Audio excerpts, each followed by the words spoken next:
ఈ సృష్టికంతటికీ మూలమైన భగవంతుడు తాను అనేకమవ్వాలన్న సంకల్పమే మాయాశక్తి. అందువల్లనే ఆయన ఈ విశ్వమంతటా వ్యాపించి ఉన్నాడు. ఈ విశ్వాన్ని సృష్టించిన ఆయననే బ్రహ్మ అని, పాలించేవాడిని విష్ణువు అని, సకాలంలో సృష్టిలోని రూపాలను నశింపజేయడం వల్ల ఆయనే శివుడు అని అంటారు. ఈ త్రిమూర్తి స్వరూపుల యొక్క అవతారమే దత్తాత్రేయుడు. ఆ భగవంతుడే పరిపూర్ణులైన సద్గురువులుగా అవతరించి తమ లీలల ద్వారా ధర్మాన్ని, మోక్షాన్ని కలిగించే భగవత్తత్వమే దత్తాత్రేయ అవతారం. దత్తాత్రేయ స్వామి జన్మించి నివాసమయ్యున్న పుణ్యక్షేత్రమే ఈ మాహూర్గఢ్.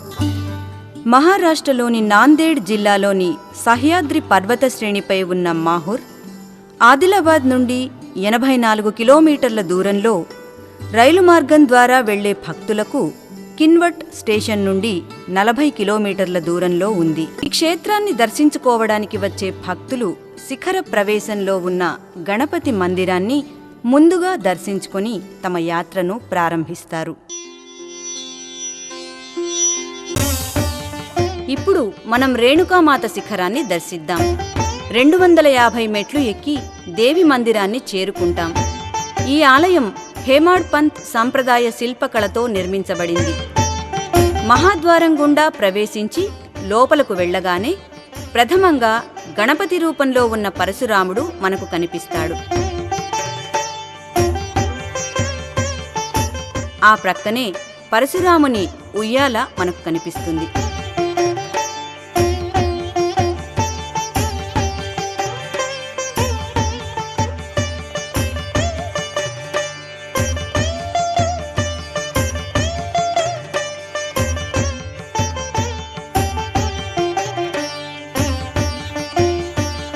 ఆ తరువాత మనకు రేణుకామాత దర్శనం కలుగుతుంది.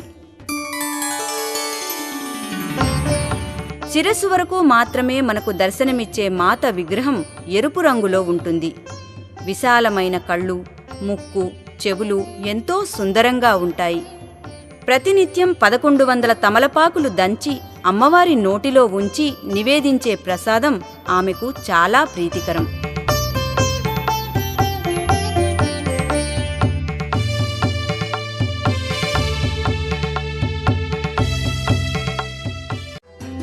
మహారాజు రేణు, భోగవతి పుణ్యదంపతులకు జన్మించడం వలన ఈమె రేణుకామాతగా పిలువబడుతోంది. ఈమె భర్త జమదగ్ని మహర్షి. వీరికి 4 పుత్ర సంతానం. అందులో 4వ వాడు పరశురాముడు. కార్తవీర్యార్జునుడు ఒకసారి యుద్ధంలో విజయుడై తిరిగి వెళుతూ వీరి ఆశ్రమాన్ని సందర్శిస్తాడు. జమదగ్ని, రేణుకా దంపతులు వారందరినీ సాదరంగా ఆహ్వానించి అతిథి మర్యాదలు చేస్తారు. వారి ఆతిథ్యానికి ఆశ్చర్యచకితుడైన కార్తవీర్యుడు ఒక సామాన్య ఋషి దంపతులు ఇంతమందికి ఆశ్రయమివ్వడానికి ఎలా సాధ్యపడిందని ప్రశ్నించగా, తమ వద్ద కామధేనువు ఉన్నదని, అది సంకల్పమాత్రం చేతనే అన్నీ ప్రసాదిస్తుందని జమదగ్ని తెలియజేస్తాడు. ప్రజలందరినీ పాలించే రాజునైనా నా వద్ద ఆ కామధేనువు ఉండడం సబబు కాబట్టి తనకు కామధేనువునివ్వమని కార్తవీర్యుడు కోరగా జమదగ్ని అందుకు నిరాకరిస్తాడు. గర్వాంధకారంలోనున్న రాజు ఋషిదంపతులను బంధించి కామధేనువును తీసుకువెళతాడు. ఈ విషయం తెలుసుకున్న పరశురాముడు కార్తవీర్యుణ్ణి సంహరించి కామధేనువును తిరిగి తీసుకువస్తాడు. కార్తవీర్యుని కుమారులు సహస్రార్జునులు అందుకు ప్రతీకారంగా పరశురాముడు ఆశ్రమంలో లేని సమయంలో ప్రవేశించి జమదగ్ని ఋషిని చిత్రహింసలు పెట్టి శిరచ్ఛేదనం చేస్తారు. తల్లి రేణుకాదేవి పరశురామ పరశురామ అంటూ ఆర్తనాదం చేస్తుంది. అందుకు పర్యవసానంగా పరశురాముడు క్షత్రియులందరినీ సంహరిస్తాడు. తల్లి ఆజ్ఞ మేరకు తండ్రి యొక్క దహన సంస్కారాలు దత్తాత్రేయుని ఆధ్వర్యంలో జరపడానికి తండ్రి జమదగ్ని మృతశరీరం ఒకవైపు, తల్లి రేణుకామాతను ఒకవైపు కావడిలో పెట్టుకుని బయలుదేరుతాడు. సహ్యాద్రి పర్వతం చేరగానే పరశురామునికి దత్తాత్రేయుడు ఉన్మత్తుని రూపంలో దర్శనమిస్తాడు. తల్లి ఆజ్ఞ మేరకు ఆయనను ప్రసన్నం చేసుకోగానే ఉన్మత్త రూపం వదిలి దత్తాత్రేయుడు నిజరూపంలో దర్శనమిస్తారు. దత్తాత్రేయ స్వామి స్వయంగా పరశురామునిచే పితృసంస్కార కర్మ చేయించగా మాతా రేణుకాదేవి సతీ సహగమనం చేస్తుంది. నిజానికి ఈ రేణుకాదేవియే జగన్మాత, జమదగ్నియే పరమేశ్వరుని స్వరూపం. ఆమె విశ్రమించిన ఈ అమలక వృక్ష ప్రాంతమే రేణుకాలయం. ఈమెను బ్రహ్మరూపిణి, వేదమాత, సావిత్రి, ఏకవీరగా కొలుస్తారు. ఈ మాత కొలువై ఉండడం వల్ల పూర్వం మాతాపురిగా, నేడు మాహూర్గా పిలువబడుతోంది. ఈ ప్రాంగణంలోనే కొల్హాపుర మహాలక్ష్మి, తుల్జా భవానీ మందిరాలున్నాయి. ప్రతినిత్యం 12 గంటలకు హారతి జరుగుతుంది.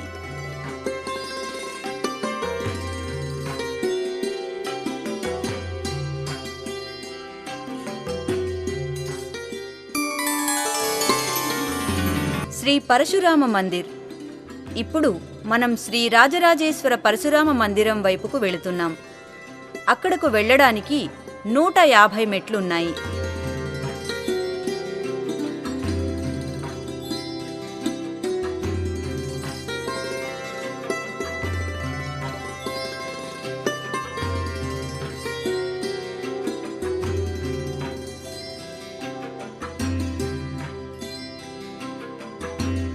ఇక్కడ మనకు ధ్వజస్తంభం కనిపిస్తుంది.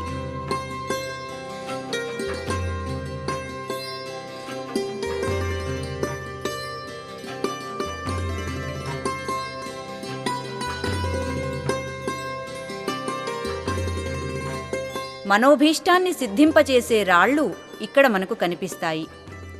అమ్మవారికి నమస్కరించి తమ మనసులోనున్న కోర్కెలను తలచుకుంటే ఆ రాళ్లు కుడివైపుకు తిరిగితే కోర్కెలు ఫలిస్తాయని భక్తుల విశ్వాసం. సింధూరం రంగులోనున్న ఈ మందిరం భగవాన్ పరశురాంది. రాజరాజేశ్వర పరశురాముడి చేతిలో పరశువు మనకు కనిపిస్తుంది. ఈ నల్లని రంగులోనున్న విగ్రహం చాలా సుందరంగా ఉంటుంది. భక్తులు ఈ ప్రదేశంలో ధ్యానం చేసుకుని ప్రత్యేకమైన అనుభూతిని పొందుతారు.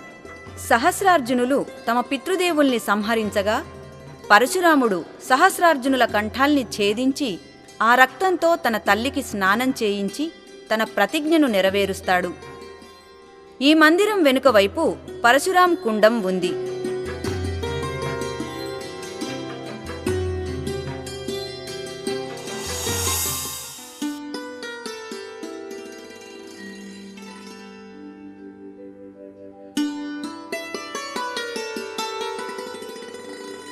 ఇప్పుడు మనం దత్తాత్రేయ స్వామి తపోభూమి దత్తశిఖరానికి చేరుకున్నాం. కదా యోగి కదా భోగి కదా నగ్నః పిశాచవత్ దత్తాత్రేయో హరిస్సాక్షాత్ భుక్తిముక్తి ప్రదాయకః. ఒకప్పుడు యోగి, ఒకప్పుడు భోగి, ఒకప్పుడు నగ్నంగా పిశాచ రూపంలో ఉండే దత్తాత్రేయుడు ప్రత్యక్ష హరిస్వరూపుడు, భోగి, మోక్షప్రదాయకుడు. సర్వజీవులను ఉద్ధరించుటయే తన అవతార కార్యంగా గల దత్తాత్రేయ స్వామి 4 యుగాలలోనూ అవతరిస్తూనే ఉన్నారు. వైశాఖ బహుళ దశమి గురువారం నాడు రేవతీ నక్షత్రయుక్త మీనలగ్నంలో మీనాంశయందు దత్తుడు అవతరించాడని పురాణాలు చెబుతున్నాయి. ఈయన కార్తవీర్యునికి, ప్రహ్లాదునికి, పరశురాముడు, యదుమహారాజు మొదలైన వారెందరికో యోగముపదేశించారు.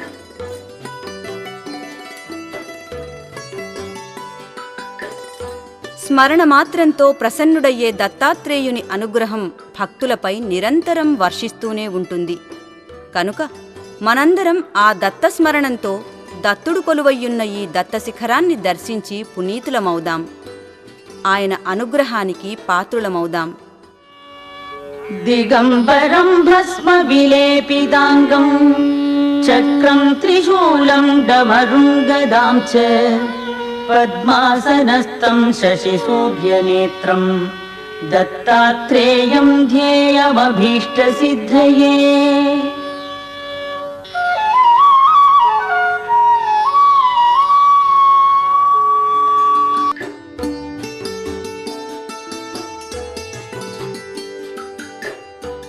మాలా కమండలుధర కరపద్మయుగ్మే మధ్యస్థపాణియుగళే డమరుత్రిశూలే యస్యస్థ ఊర్ధ్వకరయో శుభశంఖచక్రే వందే తమత్రివరదం భుజషట్కయుక్తం ఔదుంబరః కల్పవృక్షః కామధేనుశ్చ సంగమః చింతామణి గురోః పాదౌ దుర్లభౌ భువనత్రయే.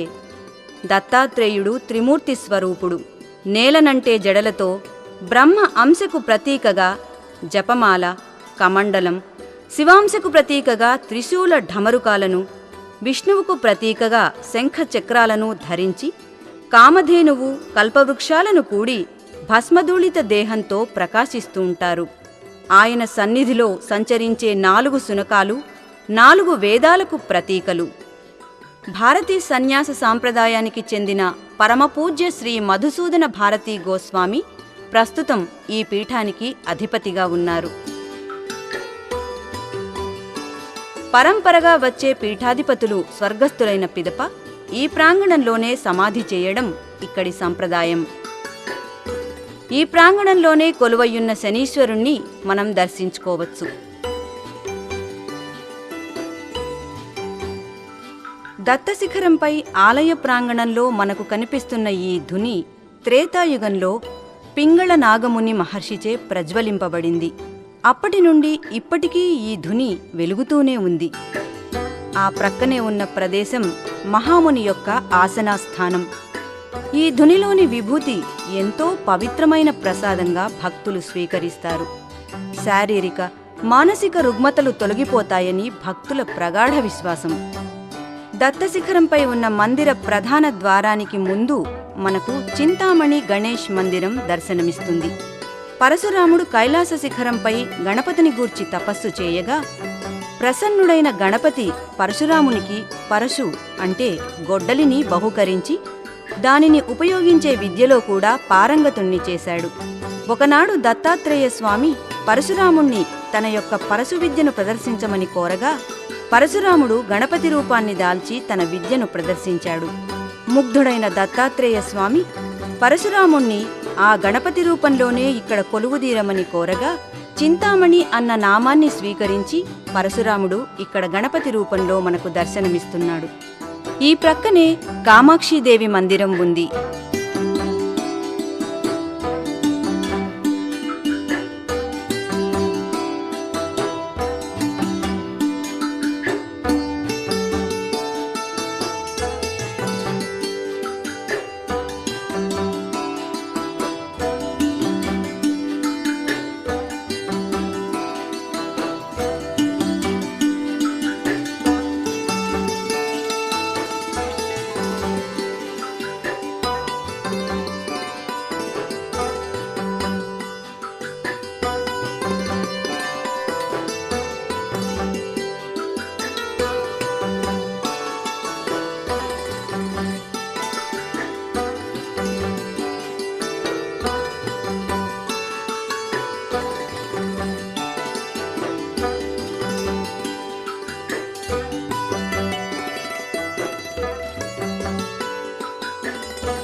మనం చూస్తున్న ఈ శిఖరం అనసూయామాతా శిఖరం.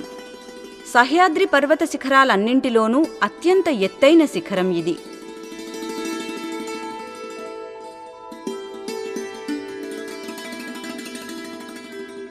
బ్రహ్మ మానసపుత్రుడైన కర్దమ ప్రజాపతికి స్వయంభూ మనువు కుమార్తె అయిన దేవహూతికి కలిగిన 9 మంది పుత్రికలలో అనసూయామాత జ్యేష్ఠురాలు. మహావిష్ణువు అవతారమైన కపిలుడు ఈమె సోదరుడు. ఈమె పతి అత్రి మహర్షి. అత్రి అనసూయ దంపతులు 1000 సంవత్సరాలు తపోమయ దాంపత్య జీవితం గడిపారు. తన పాతివ్రత్య మహిమతో ఈమె చేసిన మహత్కార్యాలు అనేకం. ఒకప్పుడు ఎండిపోయిన గంగానదిని జీవనదిగా మార్చడం, మహాక్షామంలో కూడా కందమూలాలు సృష్టించి అన్నార్తిని తీర్చడం, నారద మహర్షి సమర్పించిన ఇనుప గుగ్గిళ్లను ఉడికించడం, సతీసుమతి భర్తయైన కౌశికుడిని కుష్ఠువ్యాధి నుండి విముక్తుణ్ణి చేయడమే కాక ఆగిన సృష్టిని కొనసాగించేలా చేయడం వంటి అనేక అద్భుతాలు ఈ మహాపతివ్రత చేసింది.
అనసూయామాత పాతివ్రత్య మహిమను పరీక్షించడానికి వచ్చిన త్రిమూర్తులు ప్రసన్నులై తమను తాము దత్తం చేసుకున్నారు.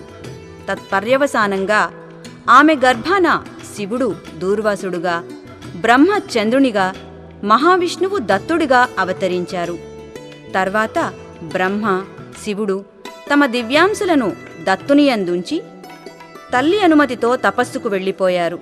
అందువల్లనే దత్తాత్రేయుణ్ణి కొలిచిన వారికి త్రిమూర్తులను కొలిచిన పుణ్యం కలుగుతుంది. ఇప్పుడు మనం చూస్తున్నది అత్రి మహర్షి మందిరం. త్రిపుటులను అధిగమించి అహం బ్రహ్మాస్మి అని తెలుసుకున్నందువలన ఆయన్ను అత్రి అని పిలుస్తారు. ఈయన తన తపశ్శక్తితో త్రిమూర్తులను తన సంతానంగా పొందారు.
దత్త జయంతి, గురు పూర్ణిమ పర్వదినాలలో భక్తులు దిగంబర దిగంబర శ్రీపాదవల్లభ దిగంబర అంటూ కోలాహలంగా తరలివచ్చి ఉత్సవాలలో పాల్గొంటారు.